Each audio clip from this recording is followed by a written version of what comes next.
పిల్లలు చెడిపోవడానికి కారణం నేనైతే పేరెంట్స్ అనే చెప్తాను. ఎందుకంటే ఇప్పుడున్న జనరేషన్ ఎలా ఉంది అంటే, నేను స్కూల్ ఏజ్లో ఉన్నప్పుడు స్కూల్లో టీచర్ వాళ్ళు కొట్టేవాళ్ళు, తిట్టేవాళ్ళు, కానీ మేము ఇంటికి వెళ్ళి అస్సలు చెప్పేవాళ్ళం కాదు. ఎందుకంటే మమ్మీ ఈరోజు మా టీచర్ ఇలా నన్ను కొట్టింది అని చెప్తే ఇంకా మా మమ్మీ నాలుగు కొట్టేది. ఎందుకంటే నువ్వేదో తప్పు పని చేసావు కాబట్టి మీ టీచర్ నేను కొట్టింది అని చెప్పేసి ఇంకా నాలుగు కొడతాను భయంతో మేము చెప్పేవాళ్ళం కాదు.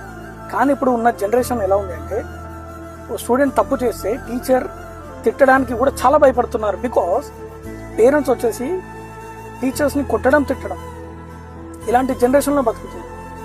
ఈవెన్ తప్పు పని చేసినా కూడా, స్టూడెంట్ ఎంత పెద్ద తప్పు పని చేసినా కూడా ఒక మాట అనే అర్హత కూడా టీచర్స్కి లేదు ఈ జనరేషన్లో. తిట్టడానికి కూడా భయపడుతున్నారు. ఎందుకంటే పేరెంట్స్ వచ్చేసి రివర్స్ టీచర్స్ని గెలబట్టి కొట్టడం, తిట్టడం, బెదిరించడం. బట్ చాలా మంది టీచర్స్తో ఈ మధ్యలో ఇంటరాక్ట్ అయినప్పుడు తెలిసింది ఏంటంటే 100కి 100% టీచర్స్